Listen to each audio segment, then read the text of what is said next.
Ao mergulharmos numa piscina, podemos estar sujeitos a uma experiência. A experiência de que, à medida que a gente se aproxima do fundo dessa piscina, da parte mais funda dessa piscina, a gente sente uma certa pressão, principalmente nos nossos ouvidos. Vamos falar sobre isso mostrando essa figura onde temos dois mergulhadores num certo tanque com água em repouso. À medida que o mergulhador aumenta a profundidade de seu mergulho, vai aumentar também a altura da coluna de água sobre o seu corpo. Consequentemente, vai aumentar o peso dessa coluna de água sobre o corpo dele. Aumentando, portanto, o peso, aumentamos a pressão sobre esses mergulhadores. Com isso, mostramos que a pressão de um líquido ela é diretamente proporcional à profundidade ou altura que um corpo se encontra em relação a uma superfície. Podemos demonstrar isso através de um experimento simples, onde temos um recipiente com dois furos, um furo em cima e um furo mais embaixo. Percebemos que nesse experimento a diferença do alcance dos jatos de água em relação à altura dos furos.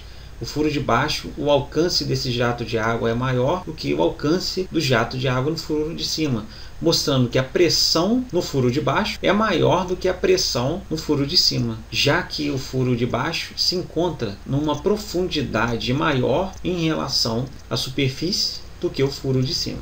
Com isso, definimos pressão hidrostática, a pressão exercida por um líquido. Uma coluna de líquido de densidade μ exerce pressão, e essa pressão ela vale o produto da densidade pela aceleração da gravidade, pela altura em relação à superfície dessa coluna líquida. Então, a pressão medida em Newton por metro quadrado é igual a densidade vezes a gravidade vezes a altura, sendo a densidade em quilograma por metro cúbico, gravidade, aceleração da gravidade em metros por segundo ao quadrado e a altura em metros. E aqui reiteramos que aumentando a altura ou a profundidade da coluna de líquido sobre um determinado ponto nesse recipiente, aumentaremos também a pressão. Agora, será que esses dois mergulhadores estão sujeitos somente à pressão da coluna de líquido sobre eles?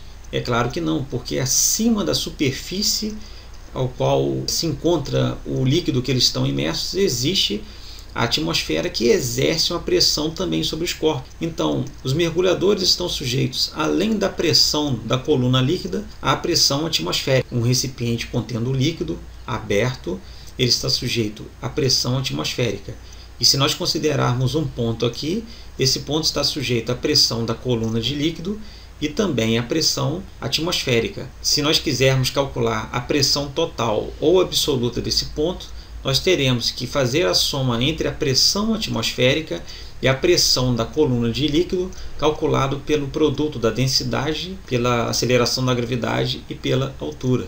Se tivermos recipientes de diversas formas ou diversos tamanhos, cujas bases estiverem ligadas através de um tubo, pode ser 2 ou mais recipientes, eles serão chamados de vasos comunicantes. Nos vasos comunicantes, um dado líquido atinge alturas iguais em todos os recipientes, como vemos aqui na figura. Ou seja, um fluido em repouso, todos os pontos na superfície plana horizontal estarão sujeitos à mesma pressão. Então temos aqui essas linhas traçadas paralelas entre si. Se considerarmos uma determinada linha e essa outra que está à mesma altura em relação à superfície, esses dois pontos a pressão será a mesma. Aqui vemos que a pressão das linhas marcadas na figura será a mesma se estiverem no mesmo plano horizontal. Então, por exemplo, a pressão nesse ponto é a mesma pressão nesse ponto aqui, já que está à mesma altura em relação à superfície, independente do tamanho dos tubos, independente das formas dos tubos.